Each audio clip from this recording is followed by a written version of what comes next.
Determinasi artinya kontribusi pengaruh yang dinyatakan dalam persen.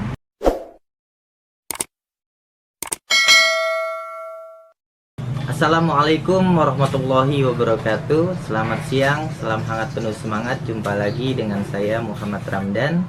Pada video kali ini saya akan membahas tentang bab 4, yaitu hasil penelitian dan pembahasan. Di bab ini banyak sekali teman-teman pastinya yang merasa kesulitan, baik itu dalam hal proses pengerjaannya maupun interpretasi hasil penelitiannya. Mudah-mudahan video ini bermanfaat. Kita akan membahas secara detail, kita kupas satu persatu dari mulai data responden sampai dengan pembahasan. Pada bab ini yang pertama kali dibahas adalah data responden. Data responden meliputi dari jenis kelaminnya, usianya, dan juga tingkat pendidikan terakhirnya. Misalnya dari jenis kelaminnya, mayoritas responden ini berjenis kelamin apa? Nanti disebutkan di sana di bab 4-nya. Dan usianya, responden mayoritas usianya dari rentang berapa tahun sampai berapa tahun.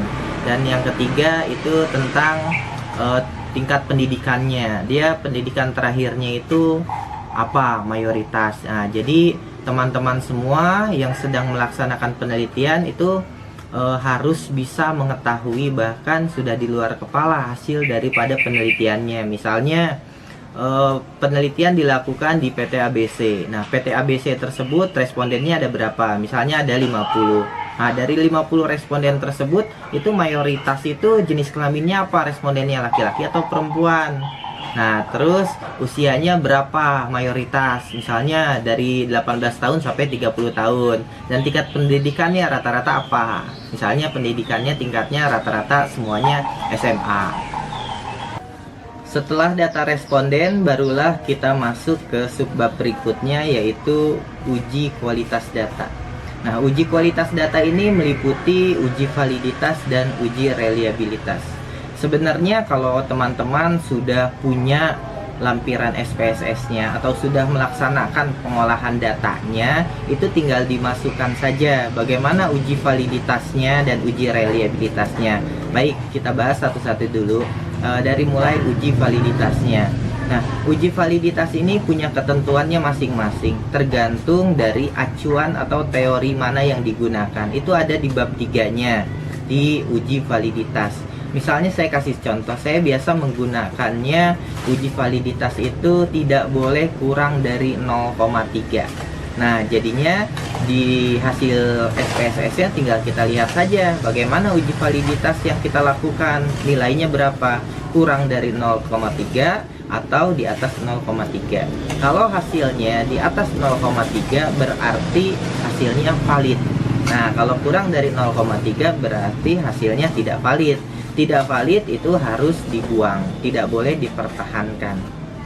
Yang kedua itu adalah uji reliabilitas. Nah, uji reliabilitas sama dengan uji validitas, tergantung daripada teman-teman menggunakan teori yang mana. Itu bisa dilihat juga di bab 3. Biasanya digunakan itu teorinya menggunakan 0,6. Jadi reliabilitas itu RCA-nya harus di atas 0,6. Kalau di atas 0,6 dikatakan reliable. Nah, pertanyaannya biasanya yang akan dilakukan itu adalah bagaimana uji validitasnya, bagaimana uji reliabilitasnya. Teman-teman harus sudah mampu menjawabnya ketika dapat pertanyaan seperti itu. Untuk jawabannya hanya tinggal menjawab bagaimana uji validitasnya. Misalnya ditanya seperti itu, tinggal kita jawab uji validitasnya semuanya valid. Kenapa dikatakan valid? Karena R hitungnya lebih besar dari R tabel. Nah, R tabel tadi kan sudah kita dapat 0,3, sedangkan R hitung itu hasil daripada lampiran yang ada di SPSS-nya. Nah, sama juga dengan reliabilitas. Dilihat nanti bagaimana reliabilitasnya, kita cukup menjawab reliable. Kenapa dikatakan reliable? Karena RCA-nya lebih dari 0,6, seperti itu. Setelah hasil uji kualitas data, barulah kita masuk ke hasil uji asumsi klasik. Ingat, hasil uji asumsi klasik digunakan apabila jumlah variabel X-nya lebih dari 1. Namun apabila variabel X-nya hanya 1, berarti tidak perlu menggunakan uji asumsi klasik. Dalam uji normalitas, data tersebut haruslah berdistribusi normal. Dan untuk uji multikolinearitas dan heteroskedastisitas, data tersebut harus tidak ada gejala multiko dan juga hetero. Selanjutnya adalah uji regresi. Regresi terbagi menjadi dua, regresi sederhana dan regresi berganda. Regresi sederhana apabila Anda variabel bebasnya hanya 1. Dan apabila variabel bebasnya lebih dari 1, maka menggunakannya regresi berganda. Nah, apa sih regresi itu sendiri? Regresi itu adalah pengaruh. Nah, jadi ketika ditanya bagaimana regresinya atau seberapa besar regresinya, Anda tinggal menjawab saja sesuai dari output SPSS yang telah Anda lakukan. Selanjutnya adalah hasil uji korelasi. Korelasi adalah hubungan. Nah, berarti Anda dapat menyimpulkan bagaimana hubungannya antara variabel bebas terhadap variabel terikat. Dalam output SPSS yang sudah Anda lakukan, di situ terlihat ada besaran nilainya. Nilainya berapa? Nah, besaran nilai tersebut Anda cocokkan di bab 3-nya. Di bab 3 ada interpretasinya. Nah, misalnya di atas 0,85. Nah, 0,85 itu berarti hubungannya sangat kuat. Jadi Anda hanya menjawab hubungannya itu seberapa kuat. Kuat, sangat kuat, atau lemah, atau cukup. Nah, seperti itu. Selanjutnya adalah hasil uji koefisien determinasi. Determinasi artinya kontribusi pengaruh yang dinyatakan dalam persen. Anda hanya tinggal menjawab berapa persen sih kontribusi pengaruhnya antara variabel bebas terhadap variabel terikat. Misalnya kontribusi pengaruhnya itu 70%, berarti sisanya 30% dipengaruhi oleh faktor lain yang tidak diteliti dalam penelitian ini.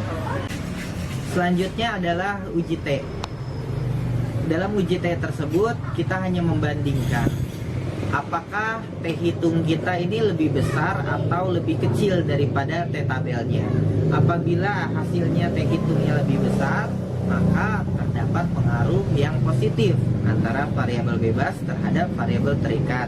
Dan sebaliknya, apabila T hitungnya itu lebih rendah daripada T tabel, maka tidak terdapat pengaruh yang positif.